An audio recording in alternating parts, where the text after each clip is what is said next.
Hello everybody and welcome back to the channel. My name is Sarah Beth and in today's video we are making a Harry Potter quilt.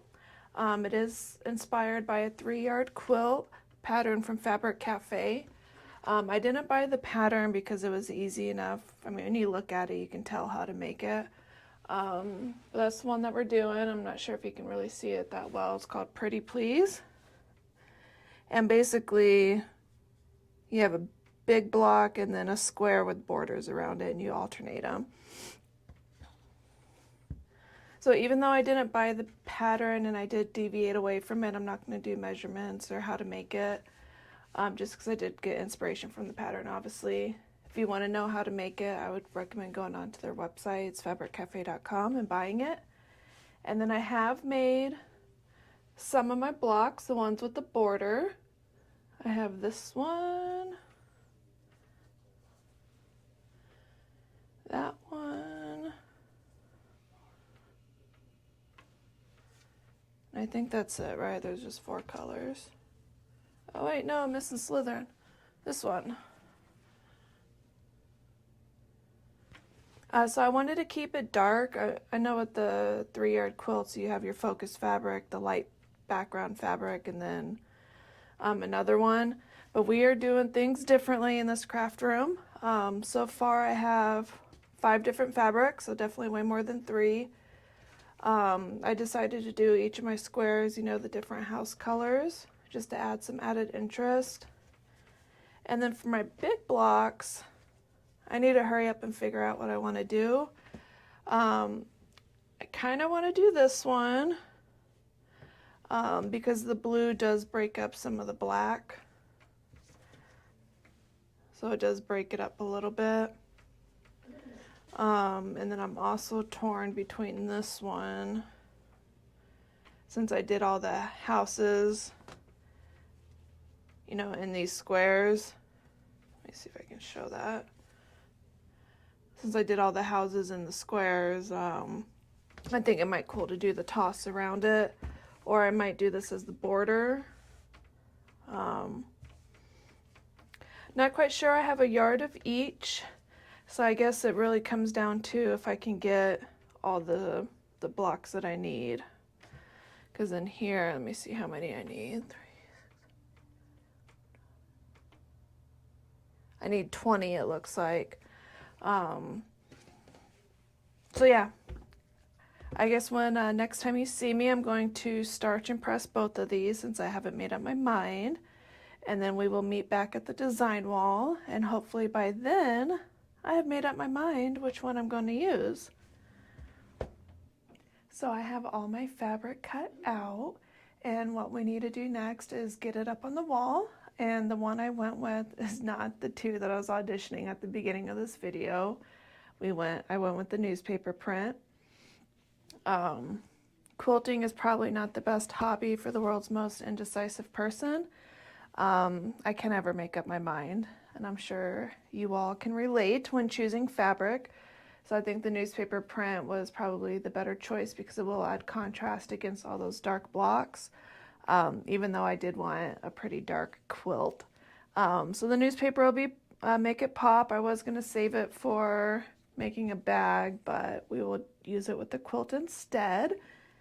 And then we just have to get it up on the wall. And then once we have our layout done, we can start getting the rows sewed together. So let's get this up on the wall now.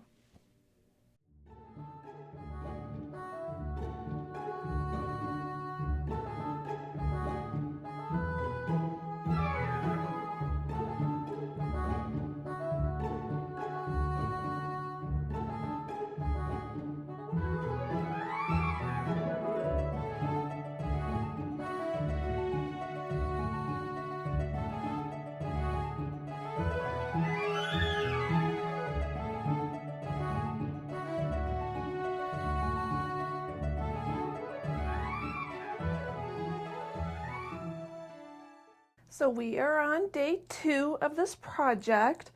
I have everything up on the wall in the layout that I want.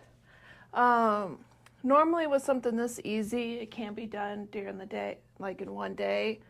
I I just had some adulting to do, so we're splitting it up over multiple days because, you know, life. But yeah, this is what we're gonna go with. I really like the decision to use this newspaper print. I think it is gonna look really nice. It is pretty busy, but even though it's a white background, because it's solid black, that does keep the darkness that I was going for. It didn't brighten it up too much, but it definitely added contrast between the black borders and the white squares. And then now we just need to get to sewing. We're gonna sew, you know, all of them into rows and then each row together, and then we'll have a top to add borders on. So let's get to it.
So we're super close to being done. I have a finished quilt top. Look, you can look at it in all its glory.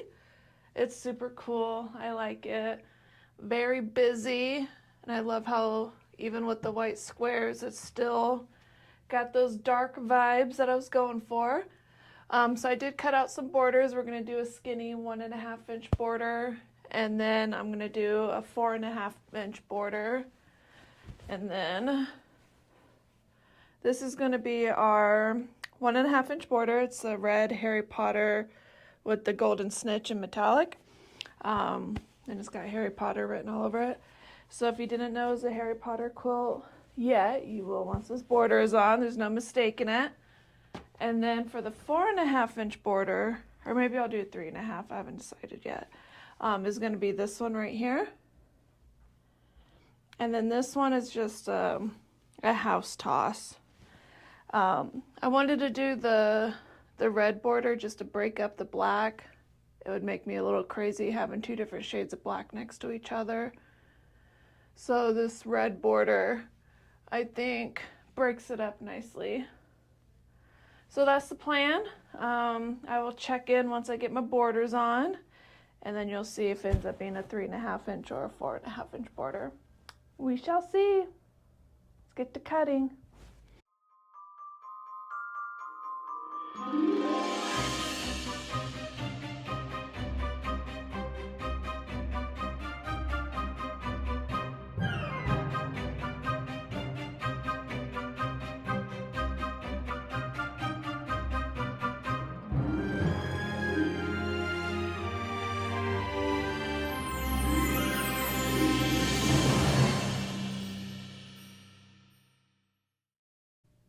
Alrighty, so just like that, we have a finished quilt top. I am absolutely loving the way that this quilt is coming out. I love how dark it is, and yet it's also so bright, like the contrast, I'm just absolutely loving it. So right now it is 50 across, 66 down or long. And then I went with the 4.5-inch border. I felt like the 3.5 was a little too narrow. It cut out some of the houses. So I think the 4.5 was definitely a better choice there. And then we will be getting this finished over the weekend. It's Wednesday now, so Saturday will be quilting day. And I haven't fully decided yet on what I'm going to do with the backing. If I'm going to do just a black, cotton backing, or if we're going to jazz things up and do like minky or something. To be determined. I got a couple days to think on that. So we'll just have to see what I go with. And yeah, just a couple more steps to go, and then we will have one finished quilt. I can't wait. It's going to be so awesome when it's done. So yeah, next check-in will be Saturday with our quilt sandwich. So we are many, many Saturdays into the future, but we now have a finished Harry Potter quilt. Look how nice that turned out. And then I did the Marauders map on the back. That's what the back looks like. So this quilt came out really nice. I am quite satisfied with it. It was kind of a saga to get it finished, I'm not going to lie. I have this bad habit of experimenting with things knowing it's probably going to fail.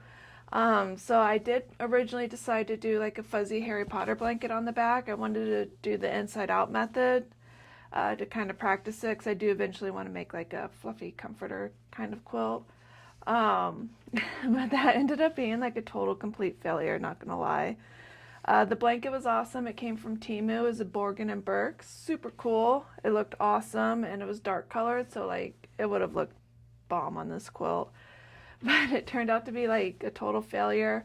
It was a complete slip and slide when I was quilting it and like doing the inside out stuff. So I ended up having to pick out stitches, and then I got tired of picking out stitches, so I ended up just cutting it out. I just cut the backing out altogether. I was kind of over picking it out. So my 4.5 inch border is now a 3.5 inch border. We lost about an inch, but that's okay. It was a lot easier just to cut it out versus, spending weeks on end picking out stitches, even though it's not like a big quilt, but having to go around like the whole thing picking out stitches, no thank you. I'm not one to do that anyways, even if I sew like a block wrong, so having to do the whole quilt, yeah, that was a nightmare. But the blanket was cut out. That was about a $20 loss, so not the end of the world. Lesson learned. So I ended up doing this backing instead, so it just has a cotton backing on it, which I think is fine. It's a lot brighter than the front, but same thing, same theme, Harry Potter, so it all goes together. But I am just happy that it's finally finished. Like, it took forever. The quilting I was done in a day. I did underestimate the amount of backing I need. This quilt was like one problem after another. I forgot that when you have directional fabric, you sometimes have to give yourself some extra yardage to compensate for that, and I did not do that. So when I stitched the back together, I only had like an inch on the top and bottom. So that made it kind of tricky to quilt to compensate for that. I just did vertical lines, and I started from the top all one direction. I know that'll make the quilt police crazy, doing your quilt all in one direction. But you gotta do what you gotta do. Since I tacked it down going from top to bottom, I didn't have to worry about the quilt shifting and then only having 1 inch at the top. That could have been a complete failure. And then after I did quilt from the top to the bottom, I went across and then diagonal. The batting inside of it is the Pellin 8020. It's the first time that I used this one, and I think it worked out good. It quilted up nice. And then because my Deathly Hollows is like a silver metallic, the thread that I use to quilt, I don't know if you can really see, is like a silver metallic. It's actually right here. That's the thread that I use. And I thought it went really good with the Deathly Hollows fabric. So overall, I am very satisfied with this quilt. I am happy that it's actually done, because it was quite the ordeal to get here. And you would never notice all the road bumps that I went through just to get it done, because it came out awesome. So at least the quilting worked out. That wasn't a complete failure like some of the other things.